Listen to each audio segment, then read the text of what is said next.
हरे कृष्णा। वैदिक warrior channel को subscribe कीजिए और आने वाले वीडियोस को सबसे पहले देखने के लिए बेल आइकन को प्रेस कीजिए। हरे कृष्णा। हरे कृष्णा। कृष्ण ने समाज में ये भेद विभाजन क्यों रखा? तो जैसा कि भगवान श्री कृष्ण गीता में बता रहे हैं कि ये विभाजन उन्होंने ही बनाया है गुण और कर्म के हिसाब से। अलग अलग व्यक्ति जैसा कर्म करता है उस हिसाब से उसको अलग अलग शरीर प्राप्त होता है। सब लोग इक्वल तो नहीं है। कोई डॉक्टर है तो कोई फार्मर है तो कोई पुलिस है तो कोई लेबर है, कोई वकील है। तो अलग अलग लोग अपने अपने जो गुण है और अपने अपने जो उन कर्म के क्षमता है उस हिसाब से वो अलग है, थोड़ा डिफरेंट है। ये भेद तो है। हर व्यक्ति इक्वल नहीं है। अगर कोई सचिन तेंदुलकर है तो हर व्यक्ति सचिन तेंदुलकर नहीं है। हाँ, हर व्यक्ति अच्छा क्रिकेट नहीं खेल पाता होगा। हर व्यक्ति अच्छा राइफल शूटिंग नहीं कर सकता। हर व्यक्ति अच्छा ऑपरेशन नहीं कर पाता।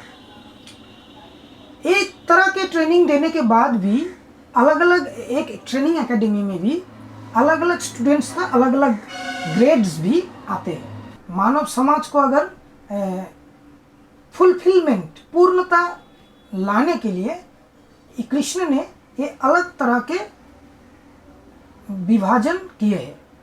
आप अगर देखोगे हर व्यक्ति अगर लेबर होगा तो प्रोटेक्शन और बिजनेस और बुद्धि ज्ञान शिक्षा इन सब का वैल्यू कौन करेगा? ये सब चीज़ें जो समाज में हमको जरूरी है ये सब का चर्चा कौन करेगा? तो समाज नष्ट हो जाएगा।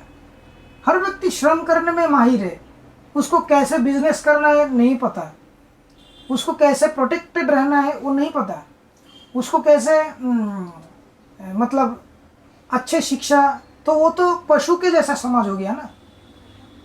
तो इसलिए प्रोटेक्शन का भी कुछ एक्सपर्ट्स रहने चाहिए, बिजनेस का भी कुछ एक्सपर्ट्स रहने चाहिए और शिक्षा सलाह परामर्श ज्ञान ये सब के जो है उनके भी कुछ एक्सपर्ट रहने चाहिए। तो इस हिसाब से अलग अलग जो है विभाजन हुआ है सोसाइटी को प्रॉस्पर और सोसाइटी को आगे बढ़ाने के लिए, उन्नत एक डेवलप्ड सोसाइटी बनाने के लिए। तो ये विभाजन ज़रूरी है। आप इस बात को समझिए कि समाज में अगर एक शिक्षक वर्ग, एक ज्ञानी वर्ग नहीं रहेगा तो जो बाकी जो है जो उतने ज़्यादा ज्ञानी नहीं है तो वैसे लोग और भी ज़्यादा अज्ञानी बनते जाएंगे। समाज में अगर प्रोटेक्टर वर्ग नहीं रहेगा तो पशुओं से मनुष्य के खुद के जो अंदर के जो एक हिंसा का प्रवृत्ति है उससे और जो प्राकृतिक दुर्घटनाएं हैं इन सब से जो प्रोटेक्शन की ज़रूरत है तो उसको देने के लिए भी एक वर्ग का ज़रूरत है, उसमें एक्सपर्ट। तो हर कोई ऐसा नहीं हो सकता निडर एकदम, मतलब कोई कुछ भी कर ले, अपना जान को बाजी रख के खुद की मृत्यु के परवाह किए बगैर, हाँ, दूसरे की लाइफ को सेव रखने के लिए अपनी जान को बाजी लगाना ये हर किसी के बस की बात नहीं है। हर कोई ऐसा नहीं कर सकता, इसलिए ऐसे वर्ग भी होने चाहिए। और बिजनेस किस तरह से मैं लोगों को सप्लाई डिमांड के हिसाब से दे सकूं, हाँ, बुद्धि के हिसाब से लोगों की आवश्यकताओं को समझ के, हाँ, अच्छे से उसको प्रोवाइड कर सकूं, ये भी एक आर्ट है। तो इस आर्ट में भी कुछ एक्सपर्ट वर्ग होने चाहिए।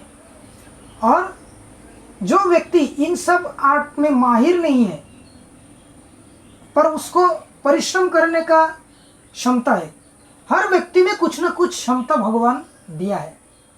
हर व्यक्ति में कुछ गुण तो जरूर है, क्योंकि भगवान बोलते हैं कि गुण और कर्म के विभाग से ही वो ऐसा विभाजन किया है।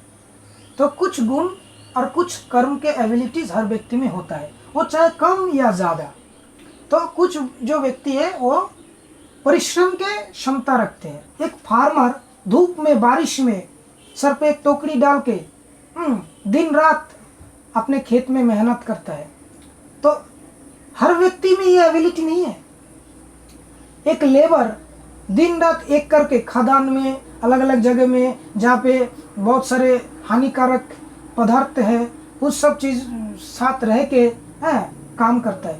तो हर व्यक्ति में ऐसा श्रम देने का क्षमता नहीं है। तो श्रम देने का भी एक गुण है और श्रमिक भाई भी एक गुणी व्यक्ति है। तो इस हिसाब से भगवान ने सामाजिक प्रयोजन को ध्यान में रखते हुए और समाज को प्रोग्रेस की तरफ बढ़ाते हुए ये अलग अलग विभाजन किए हैं। भगवान ने ऐसा नहीं बोला कि अलग अलग विभाजन किए, जो श्रम करता है उसको तुम घृणा करो, ऐसा नहीं बोला। सबको मिल के समाज को आगे बढ़ाने के लिए बोला है। मानव समाज को फुलफिलमेंट प्राप्त होता है और ईश्वर भी इसी में ही संतुष्ट रहते हैं। अगर आपको ये क्वेश्चन आंसर का वीडियो अच्छा लगा है तो एक लाइक दीजिएगा और चैनल को सब्सक्राइब करना मत भूलिएगा। सब्सक्राइब करने के बाद बेल आइकन को प्रेस करके ऑल सेट कर दीजिए और वीडियो को ज़्यादा से ज़्यादा शेयर कीजिए ताकि लोगों में जागरूकता बढ़े। हरे कृष्ण।